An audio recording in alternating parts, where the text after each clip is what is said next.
doing business in Africa. You can't afford to be without Africa Investor. Hi, Eric. Well, it's a very similar question to you, because obviously you're working in the ECA world, the Export Credit Agency world, looking at the backed loans and the transactions.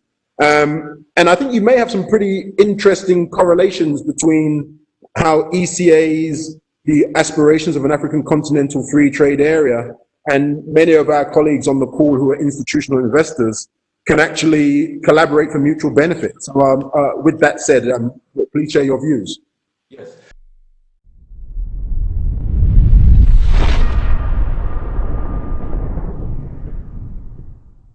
Well, thank you for giving this opportunity.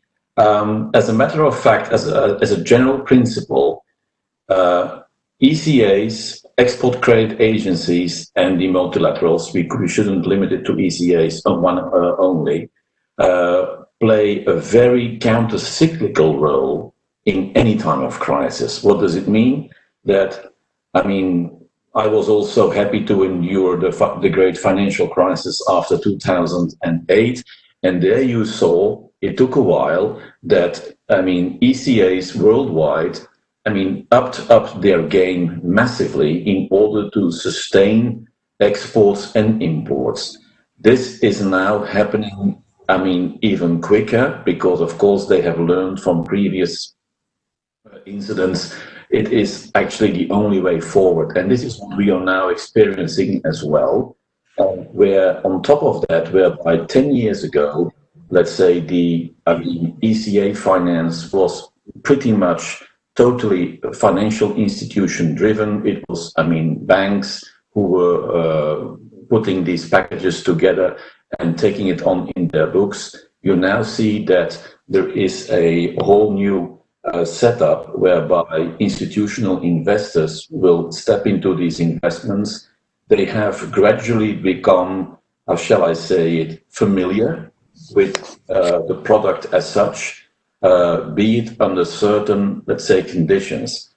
For an institutional investor to really step into the ECA paradigm, what is required is that, of course, they need to have a loan which is fully guaranteed by the ECA, acting for and on behalf of the relevant sovereign. I mean, that is an absolute precondition.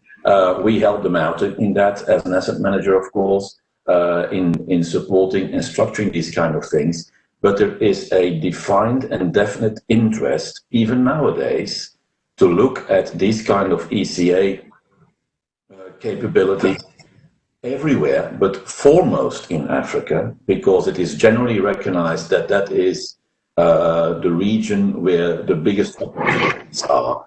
We are thinking then in, let's say, in the case of infrastructure, the health sector, everything which is predominantly ESG related will attract serious interest from a number of investors who will, I mean, be very, very eager to look into this and eventually sign up and invest in these sovereign guaranteed loans, because after all, that is what we're talking about.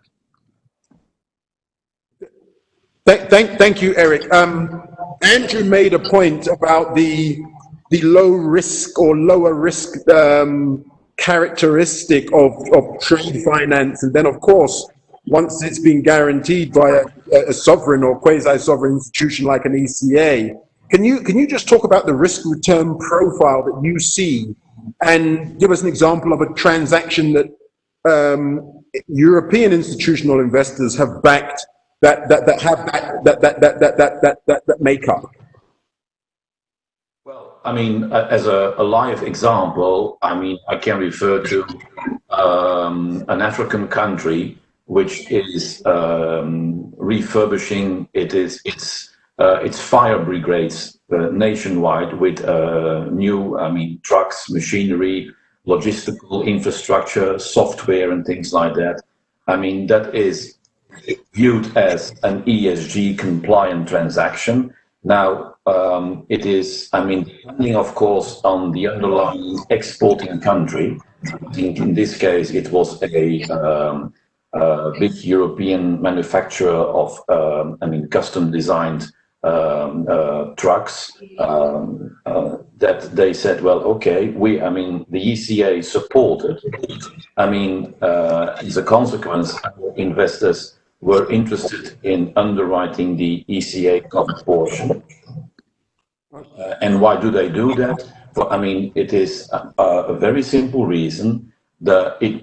As long as the solvency treatment of the underlying ECA guarantee is equal to, accepting a sovereign risk for the investor in euros, we can, as an asset manager, manage it in such a way that effectively the investor has an investment on a sovereign which is yielding him much more than would he purchase, let's say, a lookalike sovereign debt instrument directly in the financial markets, where in most cases, if you're talking about top-notch European countries on a medium-term basis, you would look at negative interest rates. So in that respect, these ECA financings can be extremely competitively priced, but still be of interest for the investor. And that is why it is so important.